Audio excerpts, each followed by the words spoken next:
The highway stretched out like a black ribbon under the August sun, heat rising in waves from the asphalt. Four motorcycles moved in formation, their engines growling low and steady, a sound that carried both power and sorrow.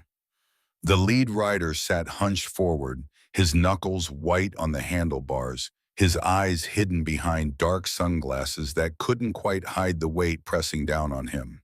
His name was Ryder, 48 years old, a man carved from hard miles and harder choices. Behind him rode Tank, 300 pounds of muscle and loyalty, his bald head gleaming with sweat. To his right, Viper, lean and dangerous, with tattoos crawling up his neck like shadows given form. And on the left, Mason, the quiet one, the thinker, whose silence held more meaning than most men's words. They were Hell's Angels, and they were coming home from a funeral. Brother Jackson had died 2 days ago. Heart attack at 53. Too young, too sudden. The kind of death that reminds you that time doesn't negotiate. The service had been small, the tears few but heavy. Now they rode in silence because there was nothing left to say. Ryder's mind drifted the way it always did when the road stretched long and empty.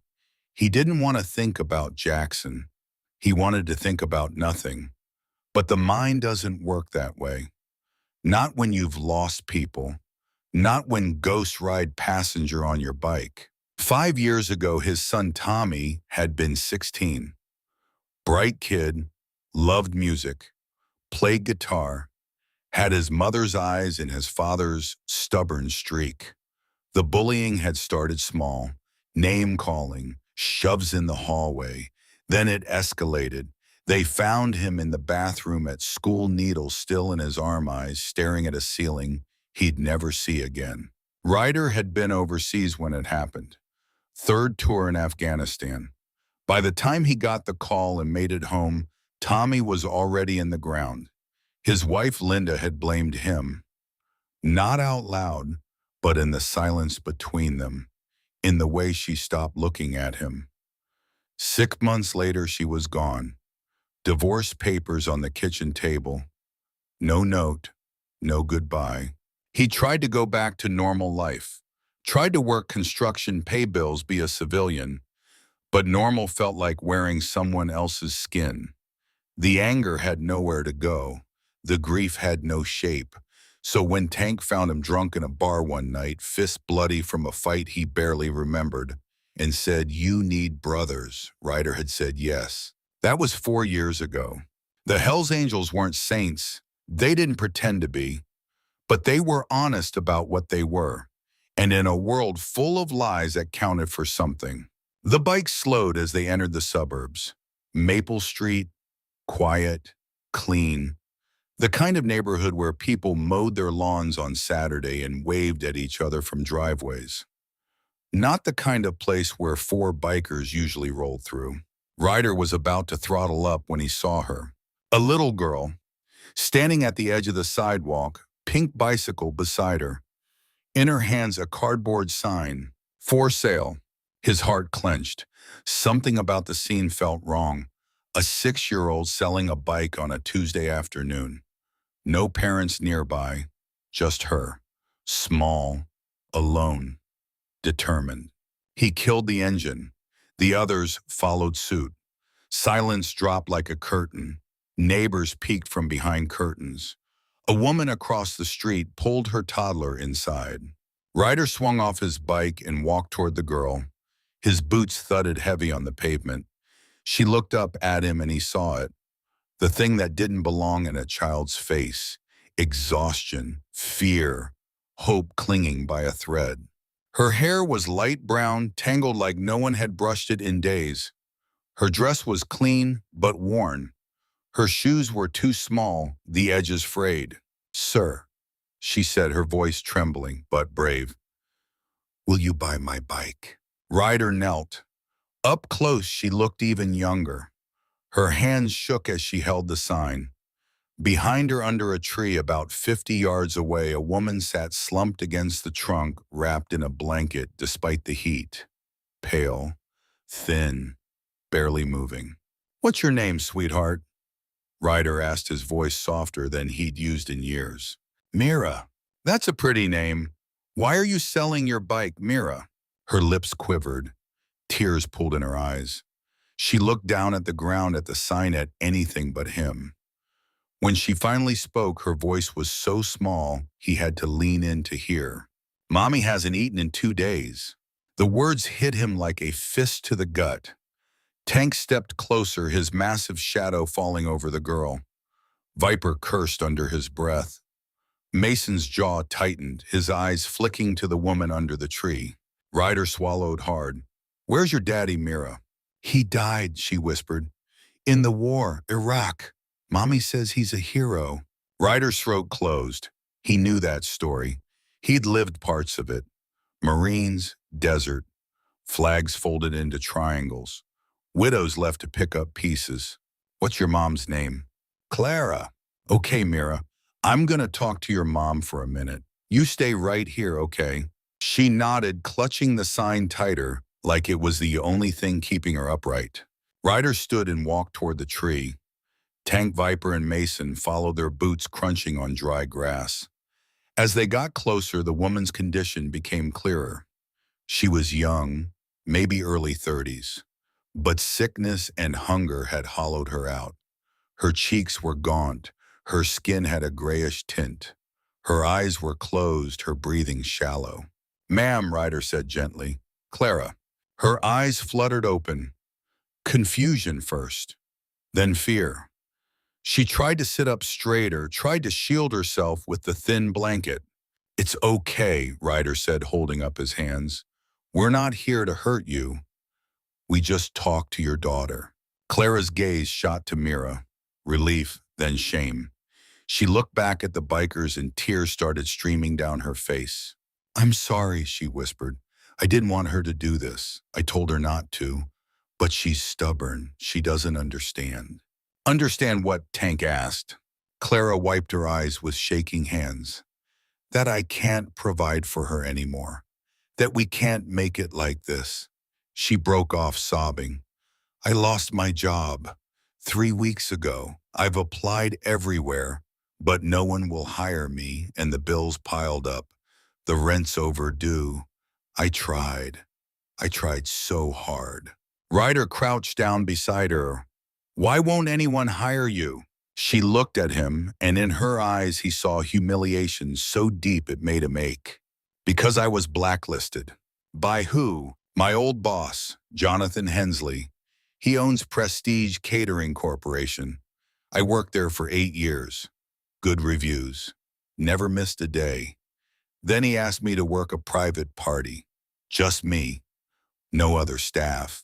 I didn't think anything of it at first. But when I got there, it wasn't a party. It was just him, in his penthouse, with champagne and expectations I couldn't meet. She didn't finish. She didn't have to. The silence said it all. I said no, Clara continued, her voice hardening. I told him I wasn't that kind of employee. He laughed, told me I was replaceable, fired me the next day. Then he called every catering company in the city, told them I stole from him, told them I was unreliable. He made sure I'd never work in this industry again. Viper's fists clenched. Mason's eyes went cold. Tank muttered something about teaching Hensley a lesson the old-fashioned way. But Ryder just kept looking at Clara, at the woman who'd held it together for 8 years, who'd raised a daughter alone, who'd been crushed by a man with power and no conscience. And your daughter's trying to sell her bike to feed you, Ryder said quietly. Clara nodded, fresh tears falling.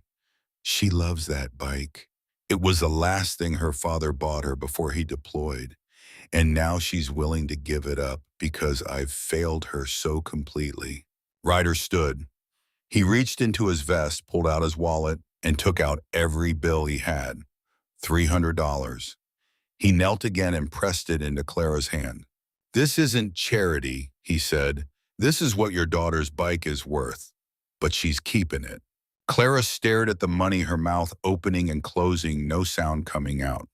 We're going to fix this, Ryder continued. You don't know us. You don't have any reason to trust us. But I'm telling you right now, Jonathan Hensley is going to answer for what he did, not just to you, to anyone else he's hurt. You don't understand, Clara whispered. He's connected. He's friends with the police chief, with judges, with people who matter, people I could never touch. Maybe you can't, Ryder said, but I can. He stood and walked back to Mira. She was sitting on the grass now, her bike lying beside her. When she saw him, she scrambled to her feet. Did you buy it? She asked, hope lighting up her face. Nope, Ryder said, but I gave your mom some money so she can eat. And you're keeping your bike. Mira's eyes went wide. Really? Really, but I need you to promise me something. What? Take care of your mom, and don't ever sell something you love unless you absolutely have to. Deal. She nodded so hard her whole body moved. Then, without warning, she threw her arms around his waist and hugged him tight. Ryder froze. He couldn't remember the last time someone had hugged him. Couldn't remember the last time he'd felt anything close to this. Slowly, carefully, he put one hand on her head. It's okay, kiddo. It's gonna be okay. When Mira let go and ran back to her mother, Ryder stood there for a moment staring at nothing. Tank clapped him on the shoulder. So what's the plan, brother? Ryder's jaw tightened. We find Hensley, and we make him remember what it feels like to lose everything. They rode to Hensley's office building an hour later.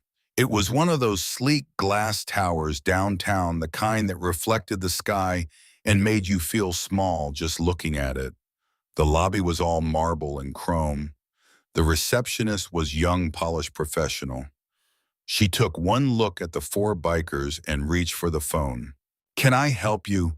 She asked, her voice tight with nerves. Jonathan Hensley, Ryder said. We need to see him. Do you have an appointment? No. Then I'm afraid he's not available at this time. If you'd like to schedule something for later in the week, I can check his calendar and see when he might have an opening for you gentlemen. Tell him it's about Clara Dawson. The receptionist hesitated. I'll see if he's available. She made the call, spoke in hushed tones, then looked back at them with barely concealed anxiety. Mr. Hensley is in a very important meeting right now. He asked that you leave your contact information and he'll get back to you when he has a moment to discuss whatever this is regarding. Ryder didn't wait for her to finish. He walked past the desk heading for the elevator. Tank, Viper, and Mason followed. The receptionist stood up, stammering protests, but none of them stopped. They rode the elevator to the 15th floor. The doors opened to a hallway lined with offices, floor-to-ceiling windows, expensive art on the walls, everything designed to intimidate. Hensley's office was at the end of the hall. The door was open. Inside, a man in a tailored suit sat behind a massive desk phone to his ear, laughing at something. He had silver hair, a tan that came from vacations, not work, and a watch that probably cost more than Clara made in a year. When he saw the bikers, his smile vanished. I'll call you back, he said into the phone, then hung up. He stood straightening his tie. Gentlemen, I believe you're in the wrong building. Ryder stepped inside. The other fanned out behind him. Jonathan Hensley. That's me, and you are... Ryder didn't answer. Instead, he pulled the cardboard sign from inside his vest, the one Mira had been holding. He walked to Hensley's desk and placed it right in the center, covering a stack of contracts. For sale? Hensley read aloud, his brow furrowing. What is this supposed to mean? That, Ryder said, his voice low and hard, is what your greed cost. Hensley's confusion shifted to annoyance. I don't know what game you're playing, but if you don't leave right now, I'm calling security. Clara Dawson, Ryder said. Hensley froze just for a second, but it was enough. Recognition, guilt. Then he covered it with indignation. I don't discuss former employees with strangers who barge into my private office. Now get out before I have you arrested for trespassing. Her 6-year-old daughter was selling her bike to buy food, Ryder interrupted. Because you fired her mother and made sure she couldn't get another job. Because you blacklisted her for refusing to sleep with you. Hensley's face went red. That's a damned lie. I never did any such thing. Clara Dawson was terminated for performance issues and nothing more. If she's telling people otherwise, she's opening herself up to a defamation lawsuit. You did, Tank said, and we know it. I have lawyers, Hensley snapped, very expensive ones. If you slander me, I will bury you in legal fees until you're bankrupt. Do you understand me? Ryder leaned forward, palms flat on the desk. You think I care about lawyers? You think I care about threats? I've seen men die for nothing. I've buried my son. I've lost everything I ever loved. You're just a coward in a suit who thinks money makes you untouchable. Hensley's hand moved toward his desk phone, but before he could touch it, the office door opened. A man in a security uniform stepped in. Tall, broad, familiar. Ryder turned and recognition hit like lightning. Devin, the security chief's eyes widened. Ryder, is that you? Holy hell, it is you. They stared at each other. 15 years collapsed into a single moment. Fallujah. Sniper fire. Devin bleeding out on a rooftop. Ryder dragging him to cover, calling for a medic, keeping pressure on the wound until help arrived. You saved my life, Devin said quietly. You remember, Ryder said. Every single day. Hensley looked between them, his confidence wavering. Devin, these men are trespassing. I need you to remove them immediately. Devin didn't move. His eyes stayed on Ryder. What's this about? Ryder told him. All of it. Clara, Mira, the bike, the blacklist. Hensley's face went from red to pale as the story unfolded. When Ryder finished, Devin turned to Hensley. Is this true? Of course not, Hensley stammered. This is absurd. I would never behave in such a manner. I run a respectable business and treat all my employees with dignity and fairness. Did you fire Clara Dawson? Yes, but for legitimate reasons related to her job performance, not because of anything inappropriate. Did you blacklist her? Hensley didn't answer. Devin's jaw tightened. Get out, he said to the bikers, before this gets worse. Ryder nodded. He picked up the sign from the desk. We're done here, for now. As they walked out, Devin followed them to the elevator. When the doors closed, leaving just the five of them, Devin spoke. I owe you my life, so I'm telling you this once. Hensley is dirty, but he's protected. Police Chief Morris and Judge Patricia Caldwell, half the city council. They're all in his pocket. If you go after him, you'll lose. Then we don't go after him alone, Ryder said. Devin reached into his pocket and pulled out a business card. He scribbled something on the back and handed it to Ryder. That's my personal cell. If you need anything, call me. And Ryder, be careful. Hensley doesn't fight fair. He'll come at you in ways you won't expect. The elevator doors opened. The bikers stepped out. As they walked through the lobby, Ryder felt it. The shift. This wasn't just about helping Clara anymore. This was about something bigger, something that mattered. They rode back to Clara's neighborhood as the sun began to set. She was still under the tree, but someone had brought her water and a sandwich. Mira sat beside her, the pink bike standing like a sentinel. When Mira saw Ryder, she jumped up and ran to him. You came back. Told you I would. Clara stood slower, weaker, but standing. Thank you, she said. I don't know how to repay you. You don't have to, Ryder said. Just promise me you won't give up. She nodded, tears in her eyes. That night, Ryder sat in his apartment, a one-bedroom dive with peeling paint and a fridge that hummed too loud. On the wall was a photo of Tommy taken a month before he died, smiling, holding his guitar. Ryder stared at it for a long time. Then he pulled out his phone and sent a text to Tank, Viper, and Mason. We're not done. Tomorrow we dig deeper. 3 responses came back almost instantly. Hell yeah, about time. I'm in. Ryder set the phone down and closed his eyes. For the first time in 5 years, he felt something he thought was gone forever. Purpose. Morning came with the smell of burnt coffee and the sound of traffic outside his window. Ryder showered in water that never got quite hot enough, dressed in the same jeans and leather vest he'd worn the day before, and rode to Tank's place before the sun had fully cleared the horizon. Tank lived in a basement apartment that smelled like motor oil and old pizza, but it had something most places didn't: privacy, thick walls, no neighbors asking questions, and more importantly enough, computer equipment to run a small surveillance operation. Tank was already awake, sitting at a desk cluttered with monitors, keyboards, and energy drink cans that formed a small mountain in the corner. His fingers flew across the keyboard, lines of code scrolling past faster than Ryder could follow. "Morning sunshine," Tank said without looking up. "I've been digging all night." Ryder pulled up a chair, the metal legs scraping against the concrete floor. "What did you find?" Tank's fingers stopped. He pulled up a spreadsheet on the center monitor. "Hensley's company, Prestige Catering. Looks clean on the surface, but I got into their internal network around 3 this morning. Accounting records, payroll, benefits administration, employee retirement accounts."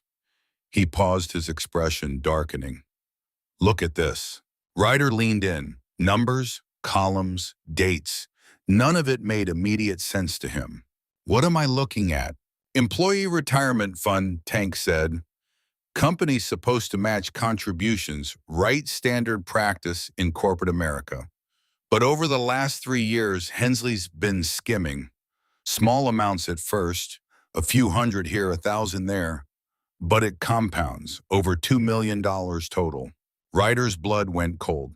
He stole from his own employees' retirement savings. "Correct, and check this out. In the last 2 years, 47 employees were terminated, most of them long-term workers. The kind who'd been there long enough to notice discrepancies if they stuck around and paid attention to the numbers. Clara was one of them." "Exactly.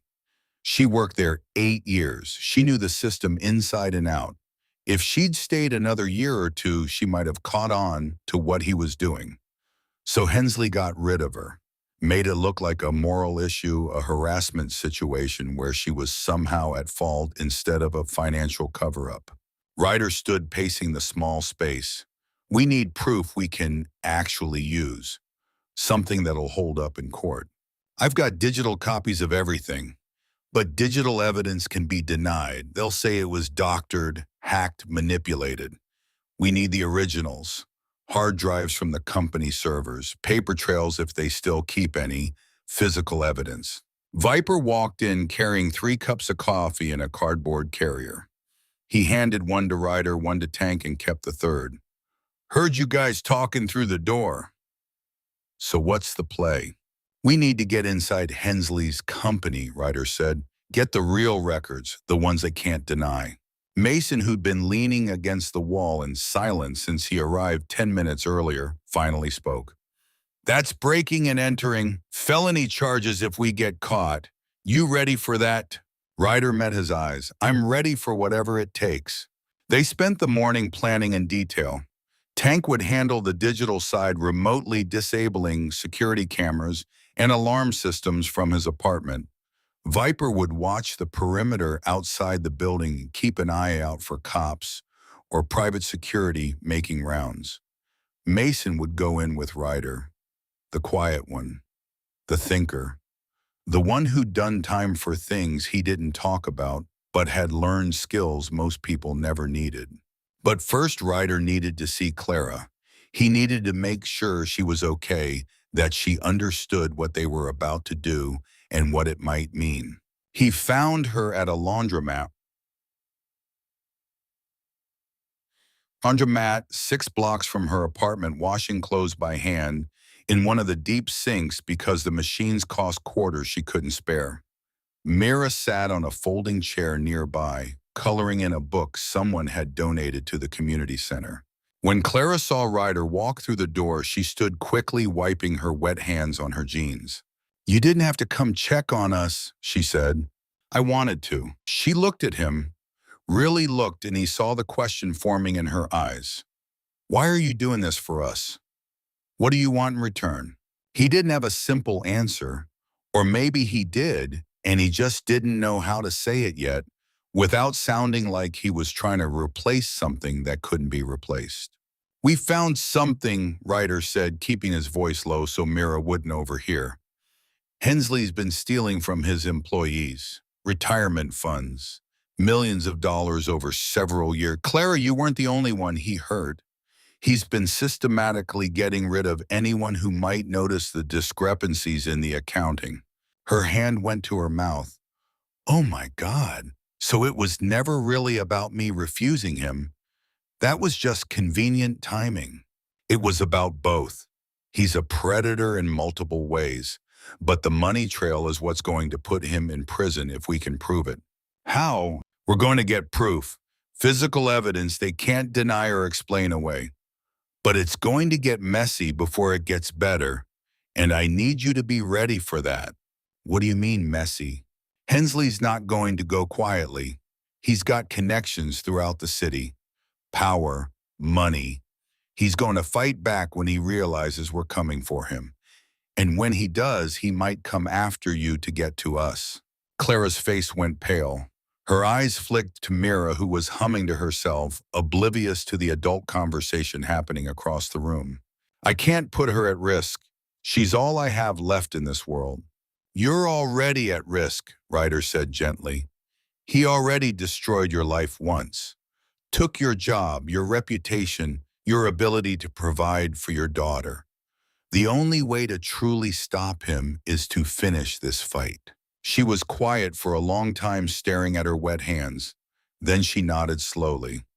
Okay, what do you need me to do? Stay safe, keep Mira close to you. And if anything happens, anything at all that feels wrong or dangerous, you call me immediately.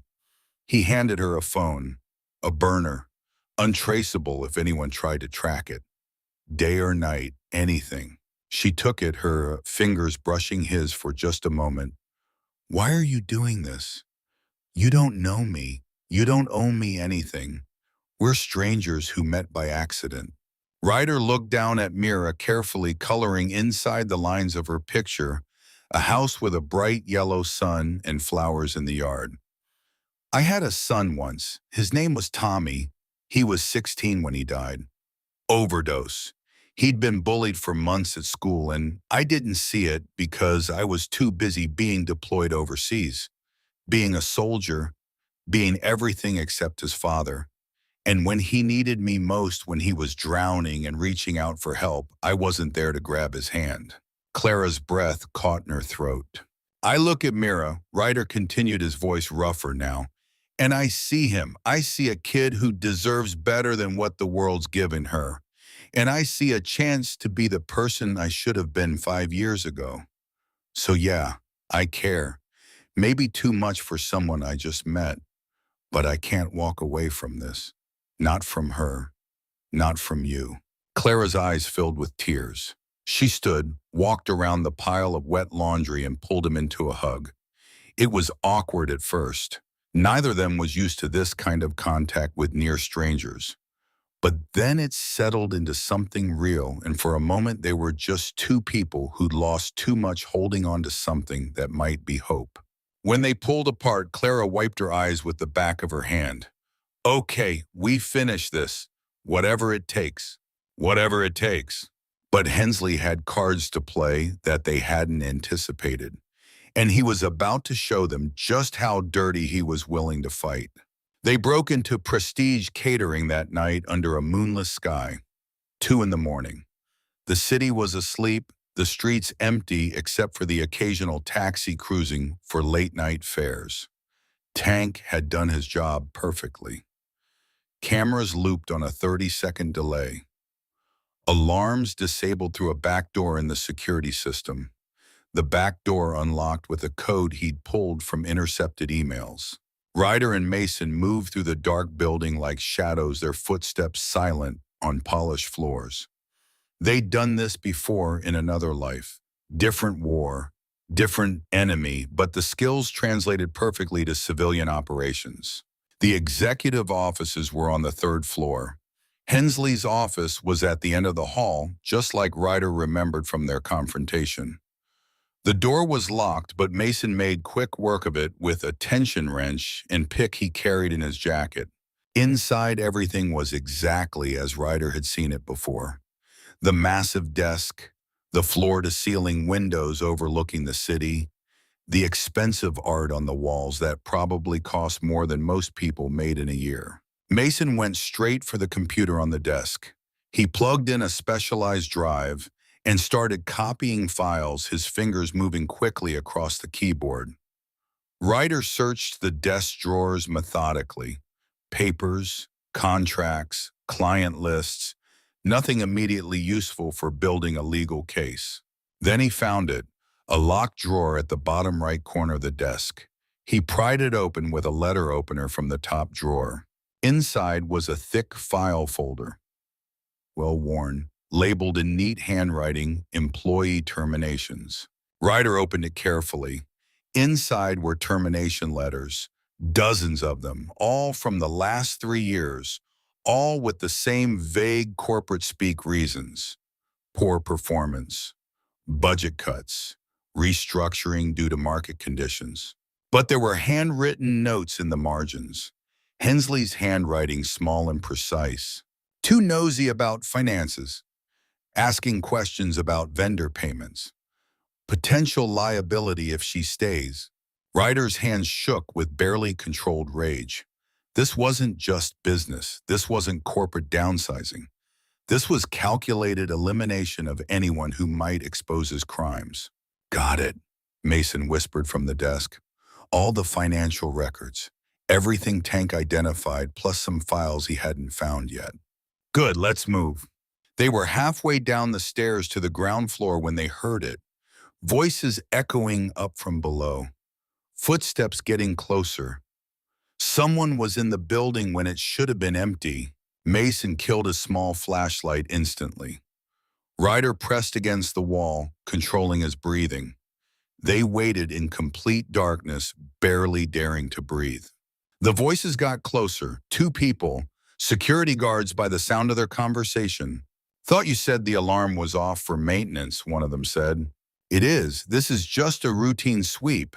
Protocol says we walk the building twice per shift even when the system's down. They passed the stairwell without looking up, their flashlight beams sweeping the hallway. Ryder and Mason waited until the footsteps faded completely, counting to 60 before moving again. Out the back door, into the alley where trash bins provided cover. Gone before anyone knew they'd been there. They regrouped at Tank's apartment 30 minutes later. Viper was already there, pacing the small space with nervous energy. Clean, he asked as they walked in. Clean, Mason confirmed, holding up the drive. Tank plugged it into his system and started going through the files, his expression growing darker with every folder he opened. This is worse than I thought, he muttered after 20 minutes of silence. Hensley didn't just steal from the retirement fund. He's been running a shell company for the last 5 years, funneling money through fake vendors that don't actually exist, overcharging clients by 15 to 20% and pocketing the difference through these phantom businesses. This isn't just theft. This is systematic fraud. RICO-level criminal enterprise stuff. Can we use it? Ryder asked. Absolutely, but we need to be smart about how we deploy it. We can't just dump this on the local cops. Morrison's dirty. He'll bury the evidence and probably arrest us for theft. Then who do we go to? Mason spoke up from the corner. I know someone, a reporter, investigative journalist who specializes in white-collar crime and corruption. Used to work with her years ago before I went inside. She's good, honest, and she hates powerful people who abuse the system. Can you trust her? With my life. She's the reason I only did 5 years instead of 15. She published the story that proved half the evidence against me was planted. Ryder nodded slowly. Set it up. 2 days later, they met Sarah Green at a diner 40 minutes outside the city limits. She was younger than Ryder expected, maybe mid-30s, with sharp, intelligent eyes and a recording device already sitting on the table before they'd even ordered coffee. "Mason vouched for you," she said without preamble. "That's the only reason I drove out here on my day off, so talk." They showed her everything.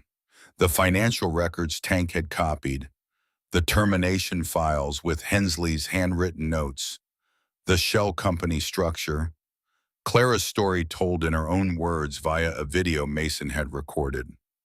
Sarah listened without interrupting, taking detailed notes in a shorthand only she could read, her expression growing harder with each new piece of evidence. When they finished, she sat back and let out a low whistle. If even half of this is verifiable and holds up under scrutiny, Hensley's going to prison for a very long time. "It's all true," Ryder said, "every word." "Then why come to me? Why not go straight to the FBI?" "Because Hensley's got friends in local law enforcement. The police chief is on his payroll, judges too. We need this public before they can bury it and make it disappear." Sarah tapped her pen against her notepad. "This is big, front-page material that could win awards. But I need to verify sources, cross-check the financial data with public records, interview the victims on record. It'll take time to do it right." "How much time?" "A week, maybe 2 if the sources are difficult to confirm." Ryder shook his head. "We don't have 2 weeks. Hensley's already suspicious. Every day we wait is another day he has to destroy evidence or intimidate witnesses."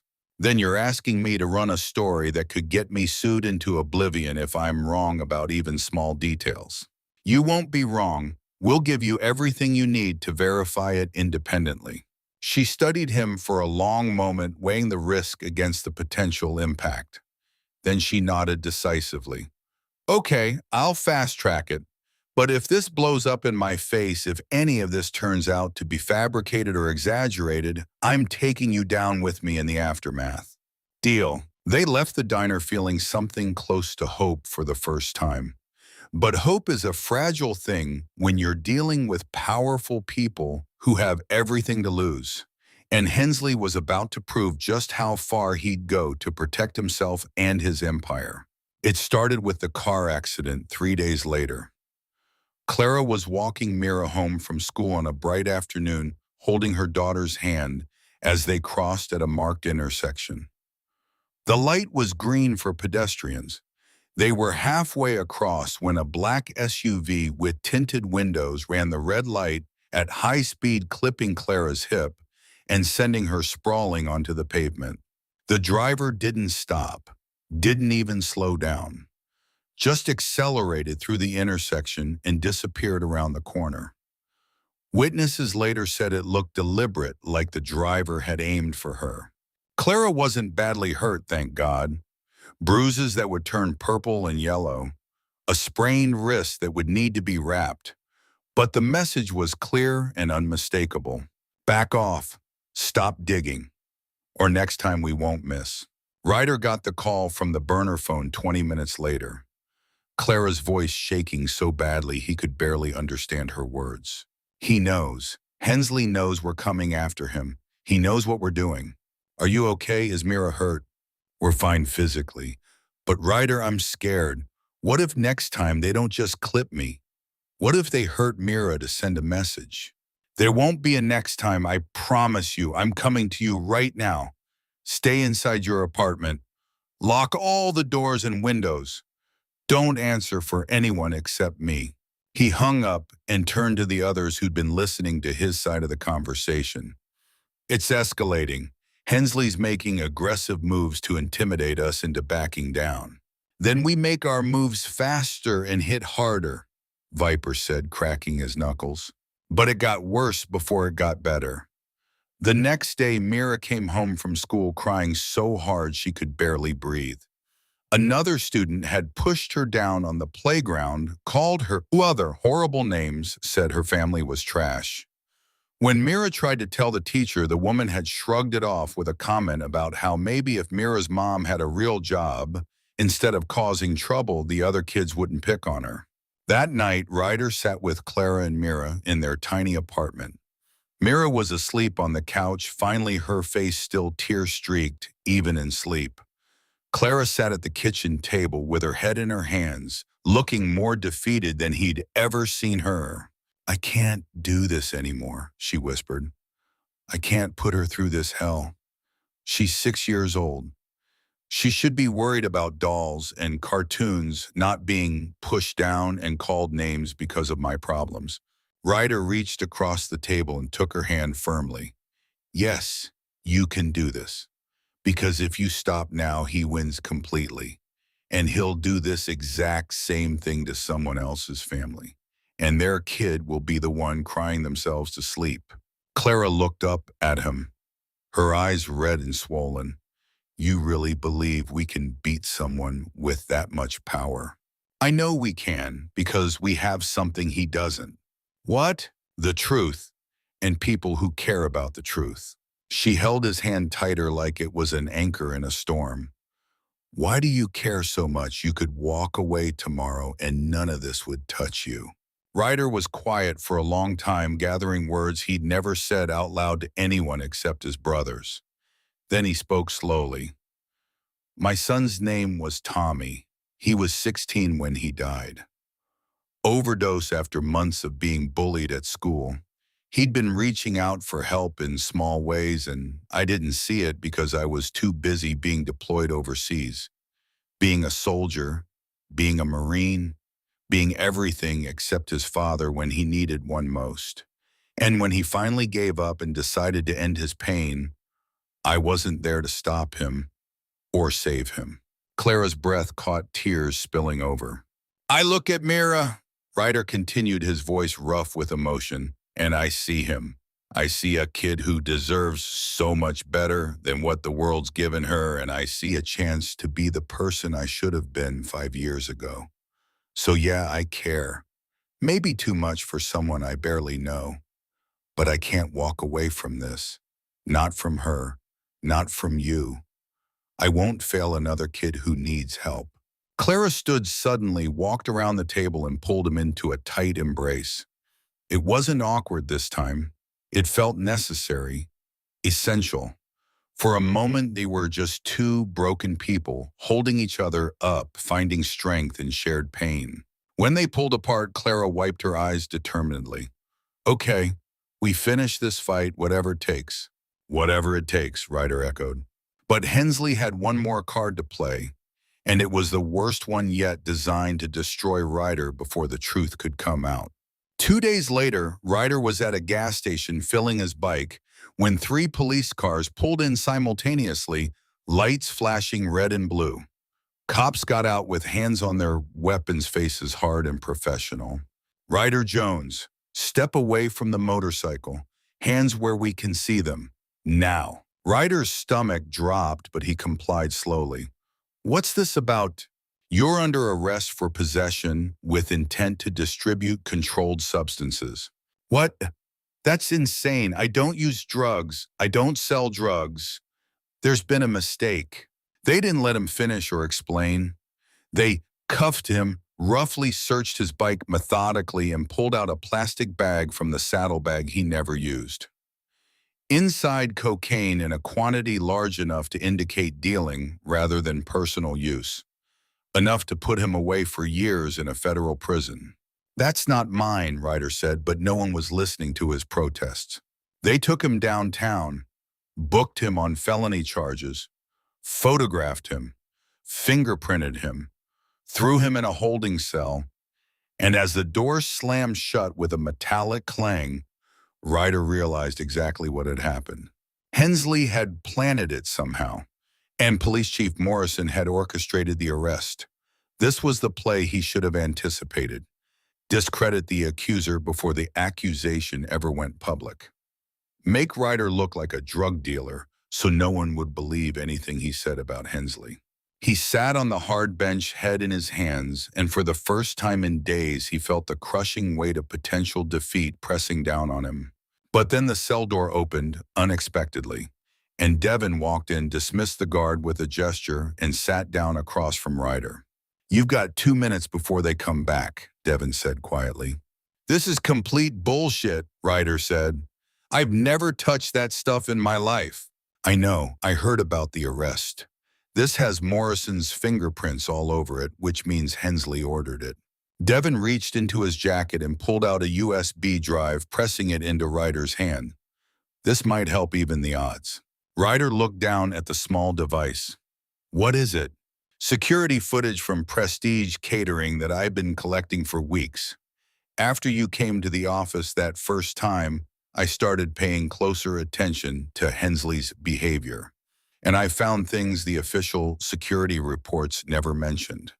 This has footage of Hensley assaulting a female employee 6 months ago in his private office. The cameras caught everything before he realized they were still recording. Ryder stared at the drive like it was made of gold. Why are you giving this to me? You could lose your job or worse. Because you saved my life once in a desert halfway around the world. And because some debts don't expire, they just wait for the right moment to be repaid.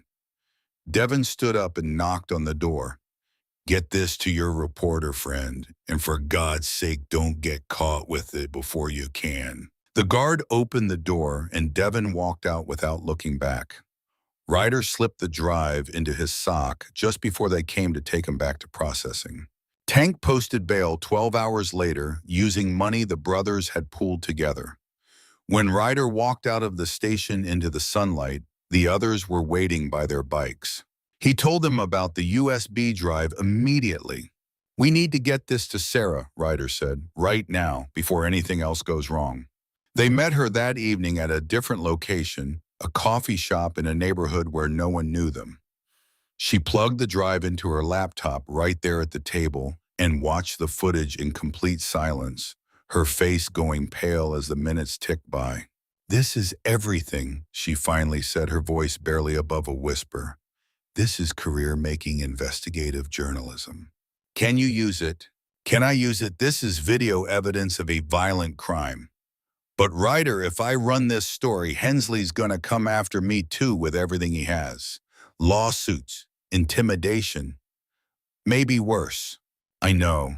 That's why we're asking you to make this choice with full knowledge of the risks. She looked at the screen again, at the frozen image of Hensley's hand wrapped around a terrified woman's throat, her face twisted in fear and pain.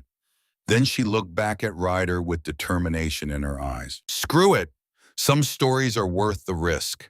Let's burn his whole world down. Sarah published the first article 2 days later.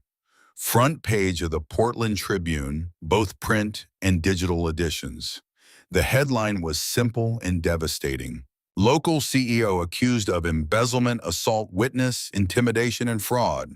Within hours, it had gone viral on social media. Twitter exploded with outrage. Facebook groups formed demanding justice. News channels picked it up for their evening broadcasts. By noon, protesters were gathering outside Prestige Catering's headquarters with signs and chants. By evening, the FBI had announced a formal investigation into the allegations, and Jonathan Hensley's carefully constructed world started to crumble in real time. The fallout was immediate and absolutely brutal. Hensley's face was suddenly everywhere. News websites ran his official corporate headshot next to mugshots of actual criminals. Social media turned him into a meme representing corporate greed and abuse of power. Protest signs outside his building showed his face with various creative insults. Ryder watched it unfold from Tank's apartment, the multiple monitors showing live feeds from outside Prestige Catering's headquarters. Employees walked out mid-shift carrying boxes of personal belongings. Clients called to cancel contracts on camera for the news crews. Investors issued statements distancing themselves from the company. It was a complete collapse happening in real time. But Hensley wasn't going down without a fight. His first move came through Morrison. The police chief held a press conference the next morning, standing behind a podium with the city seal prominently displayed, his face stern and projecting false righteousness. While we take all allegations seriously, Morrison said in his most official voice, We must also be cautious about trial by media in this country. Mr. Hensley is a respected member of this community who has contributed significantly to local charities and job creation. These accusations, many of which come from questionable sources with potential criminal backgrounds, are under investigation by the appropriate authorities. But let's not forget that in America, you're innocent until proven guilty in a court of law. Ryder watched the screen and felt his jaw tighten painfully. Morrison was running interference, buying Hensley time to destroy evidence or flee. "Lying bastard," Viper muttered from across the room. But Sarah wasn't done. That same evening, she published a devastating follow-up article. This time, she named Morrison directly, showed copies of the campaign donation checks, the timeline of political favors, the pattern of Hensley's employees being harassed by police after filing workplace complaints. The connections were undeniable. By midnight, Morrison was being called before the city council for emergency questioning about his relationship with Hensley. Hensley's second move came through the courts. Judge Patricia Caldwell, who'd overseen several cases involving prestige catering employees over the years, suddenly announced she was issuing a gag order on media coverage, citing the need to protect Hensley's constitutional right to a fair trial. Sarah's editor called her at 2 in the morning, waking her from the first real sleep she'd had in days. "We might have to pull back on this story," he said reluctantly. "Like hell we will," Sarah shot back. "That gag order is blatantly unconstitutional and you know it. First Amendment protections. It's also legally enforceable until we get it overturned through appeals, which could take months we don't have." Sarah hung up and immediately called Ryder despite the late hour. "We've got a serious problem with the legal system trying to shut us down." They met at the diner again the next morning. This time Clara insisted on coming too. Said she had a right to know what was happening since it was her life and her daughter at stake. Sarah explained the gag order situation in detail. "I can fight it legally, but it'll take time we don't have. And Hensley's lawyers are among the best money can buy. They'll drag this out as long as they possibly can." Clara's hands trembled on the table. "So he just gets away with everything after all this?" "No," Ryder said firmly. "We find another angle of attack he's not expecting."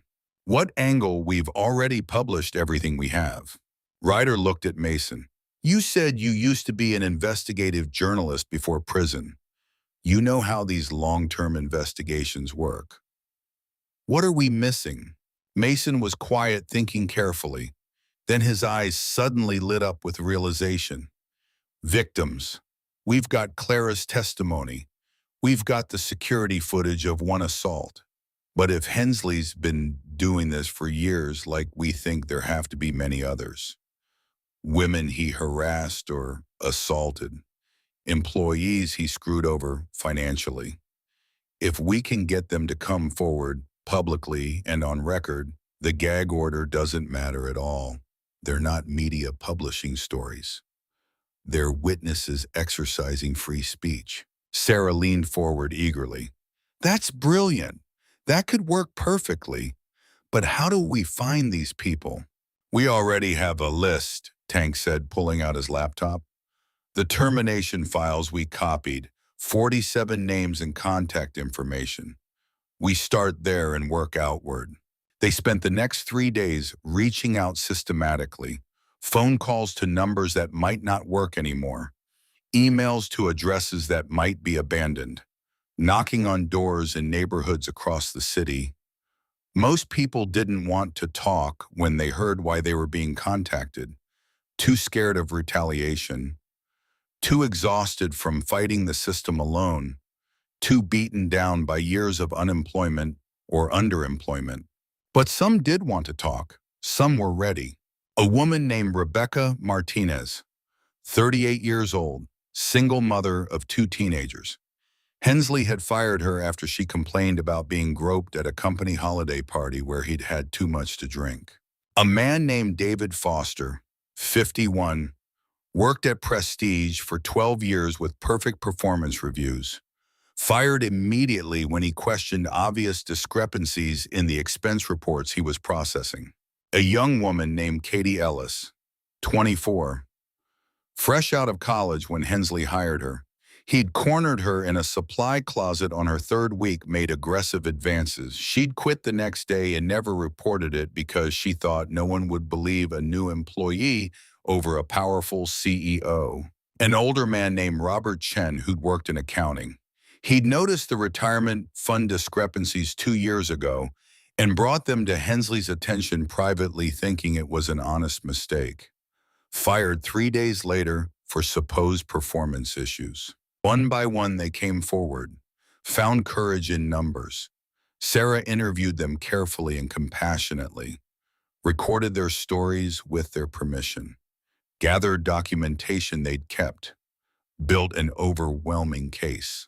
On the fifth day, she published again. This time, the headline read, 17 victims speak out a pattern of abuse, harassment, and financial crimes spanning years.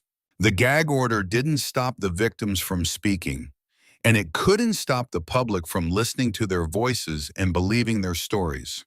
Protests grew even larger, spreading to other cities. Hashtags trended nationally.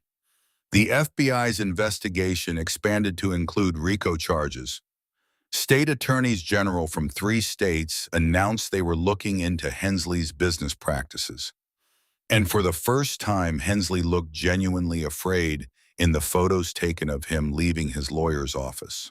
But he still had one final card to play, and he was about to use it against the person Ryder cared about most in an attempt to break their will completely. It happened on a Tuesday morning that started like any other. Clara was walking Mira to school, holding her daughter's hand as they walked the familiar route. A car pulled up beside them slowly, black sedan with tinted windows. 2 men in suits got out. Clara Dawson. She stopped, her grip tightening protectively on Mira's hand. Yes, who are you? They showed badges that looked official. FBI, we need you to come with us to answer some questions. About what? The Hensley case. Yes, ma'am, it's urgent and time-sensitive. She looked down at Mira, whose eyes were wide with confusion and fear. I have to take my daughter to school first. She can't miss class. We'll have a uniformed officer take her safely. This really can't wait. Clara hesitated, every instinct screaming that something was wrong. But they had badges. They looked official. She knelt down and hugged Mira tight, breathing in the smell of her daughter's shampoo. Go with this officer to school, okay, sweetie? I'll pick you up right after like always, I promise. Mira nodded, trying to be brave even though she was clearly scared. They drove Clara downtown, but not to the FBI office she'd seen on the news. Somewhere else entirely. An unmarked office building, a windowless room on the 3rd floor. And sitting at the table inside, looking perfectly calm, was Jonathan Hensley. Clara's blood went ice cold. What is this? What's going on? Sit down, Mrs. Dawson, one of the fake agents said. No, I want a real lawyer right now. You're not under arrest. This is just a conversation between reasonable adults. Then I'm leaving immediately. She turned toward the door, but they blocked her path with their bodies. And that's when she realized with absolute certainty, these weren't real FBI agents. This was Hensley's final play, and she'd walked right into it. Hensley stood slowly, buttoning his expensive suit jacket. You've made quite a mess of my life, Clara. I have to grudgingly admire your tenacity and persistence. But it ends today. Right now. I'm not afraid of you anymore. You should be. You really should be. He slid a thick folder across the table toward her. Open it and look inside. Clara didn't move, didn't touch it. Hensley opened it for her, spreading photos across the table like a dealer showing cards. Photos of Clara's apartment building from multiple angles. Photos of Mira's elementary school, including the playground where she played at recess. Photos of the route they walked every morning. Photos of Ryder's motorcycle parked outside Tank's building. I know where your daughter sleeps every night, Hensley said quietly, his voice perfectly calm and therefore terrifying. I know her teacher's name is Mrs. Patterson. I know her favorite color is purple.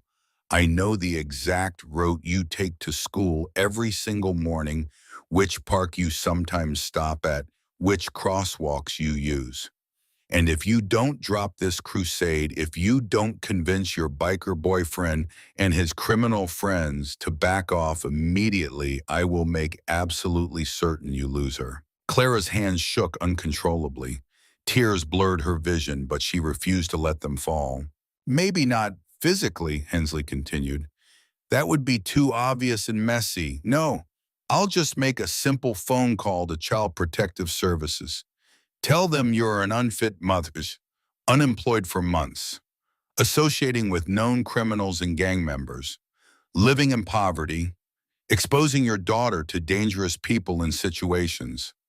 How long do you think it'll take before they remove her from your care and put her in foster care? A week, too. Clara felt like she couldn't breathe. You can't do this. There are laws protecting children. I've already started the process. I have a friend who works in CPS, very sympathetic to my concerns about a vulnerable child. The paperwork is drafted and ready to file. The question is, do you want to stop me, or do you want to protect your daughter from being taken away? Clara looked at the photos again, at Mira's smiling face, completely unaware of the danger circling closer every day. I'll give you 24 hours to decide, Hensley said, checking his expensive watch. After that, I make the call and the wheels start turning. Your choice entirely. They let her go after that, drove her 3 miles from her apartment, and dumped her on a random street corner. Clara walked home in a complete daze, her mind racing with impossible choices, her heart literally shattering in her chest. When she got back to her building, Ryder was there, waiting outside her door like he'd known somehow that she'd need him. Where were you? He asked immediately. I've been calling the burner phone for an hour. She looked at him and the dam broke completely.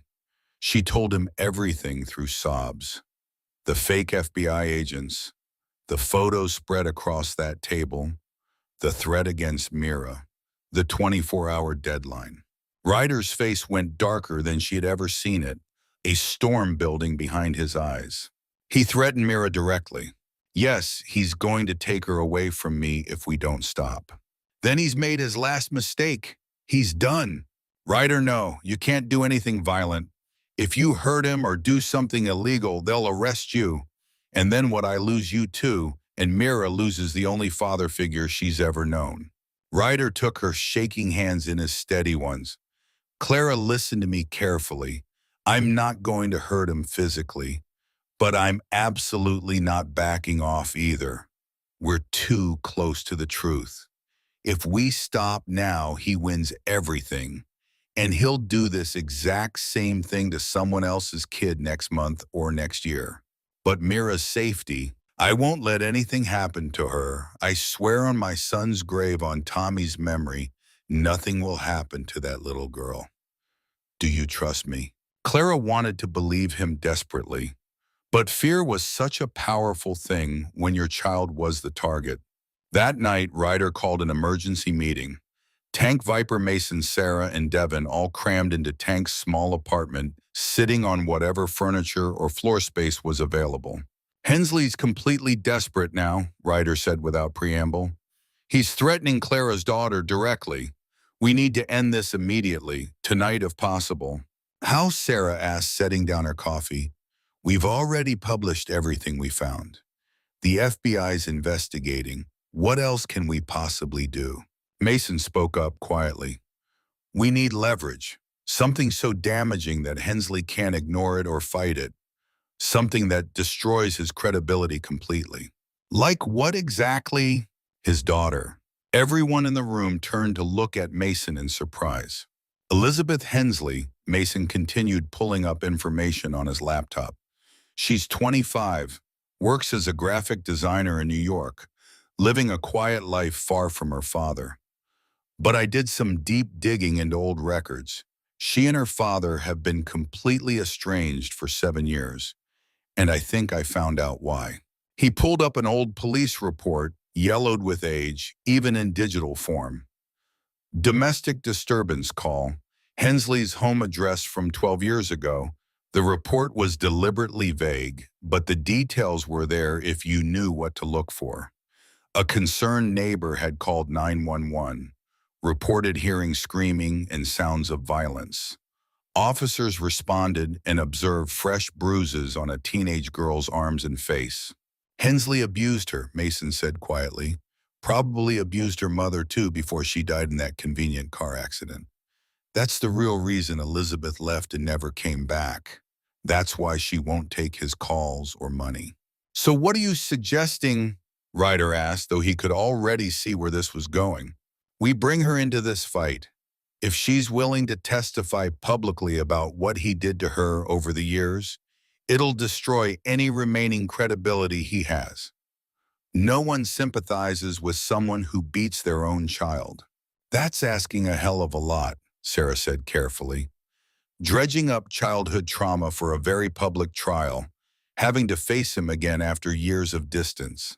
I know, but it might be the only thing that stops him from destroying more families.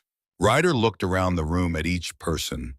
Who's willing to reach out to her and make the ask? Sarah raised her hand without hesitation. I'll do it. I've interviewed abuse survivors before for stories. I know how to approach this sensitively and give her real choice. It took 3 days of persistent effort to track Elizabeth Hensley down. She was living in Brooklyn, working as a freelance graphic designer, living a deliberately quiet life far from her father's money and shadow and reputation. Sarah flew out to meet her in person. They talked for 6 hours in a coffee shop that turned into dinner at a small restaurant. Elizabeth cried, raged at memories, laughed bitterly at the irony, shared stories she'd never told anyone. And in the end, after thinking about it overnight, she agreed. I've been waiting for someone to stop him for 10 years.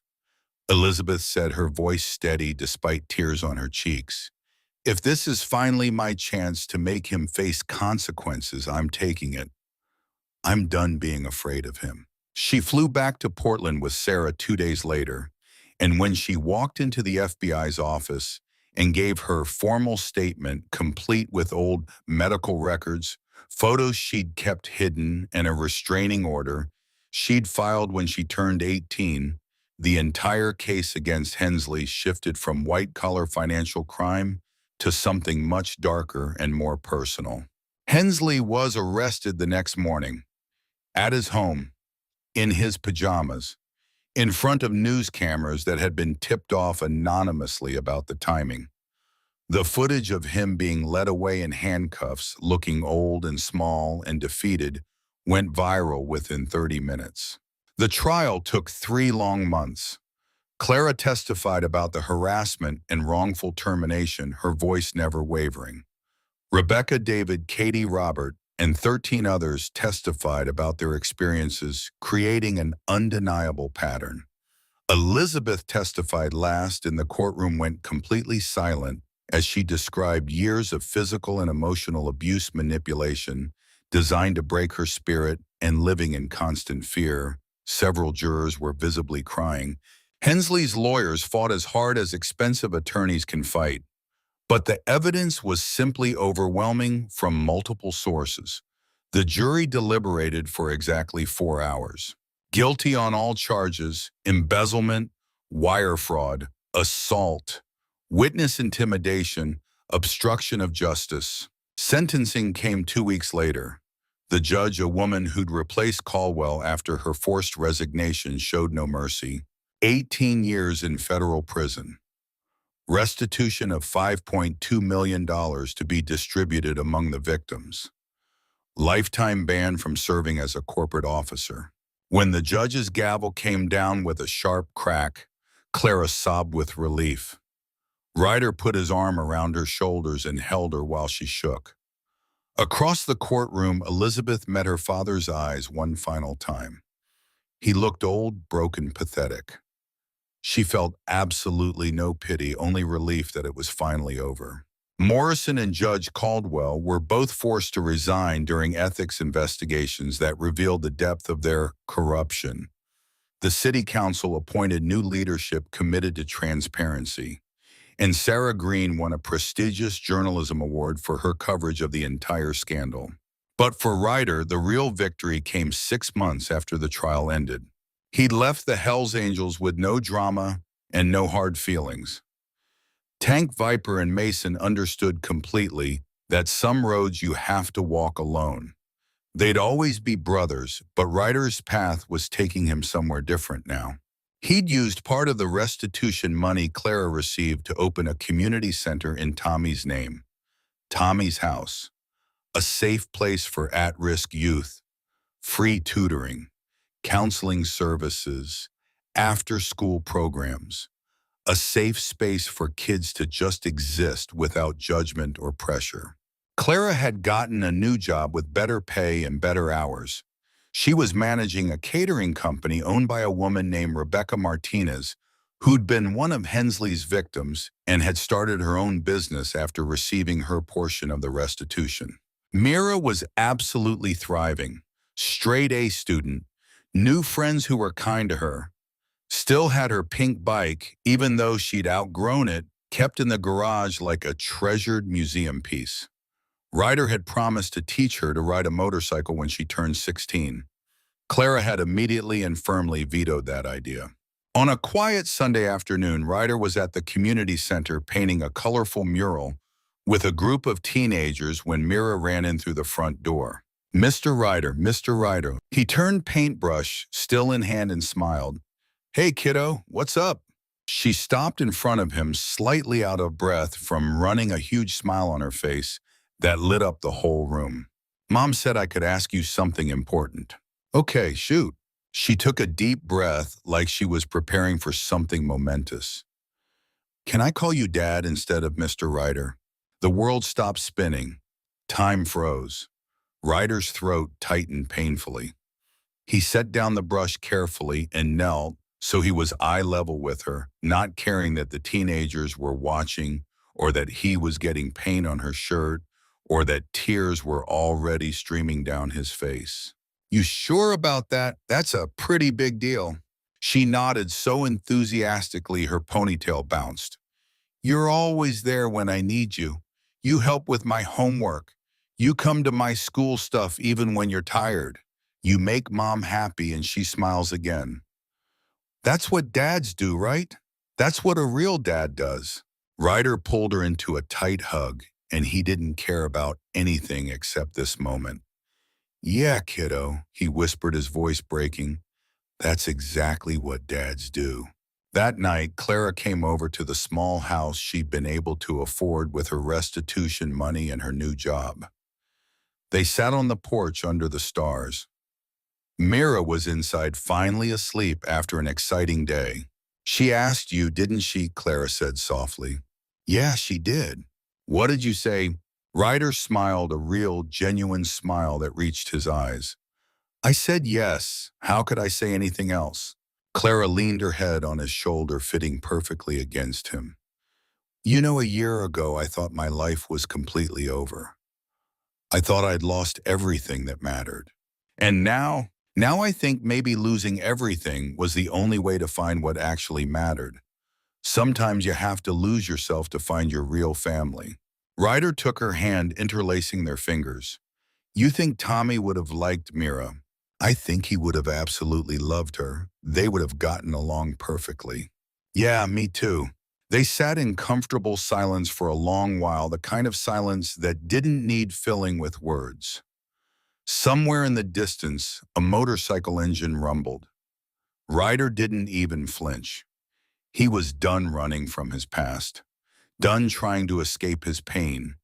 He'd found something worth staying for. Inside the house, Mira stirred in her sleep, smiled at some happy dream, and whispered one word that changed everything. Dad? And for the first time in 5 long years, Ryder felt like he was finally home, like he'd finally found the place where he belonged. Not with a gang of brothers riding into the sunset, but here with a woman who understood loss and a little girl who'd reminded him why life was worth fighting for. The pink bicycle still sat in the garage, a reminder of where this journey began. But it wasn't for sale anymore. It would never be for sale again. Because some things, some connections are priceless beyond measure. And sometimes redemption comes not from the places you expect, but from a little girl selling a bike on a quiet suburban street, asking a stranger for help, and changing his entire world forever.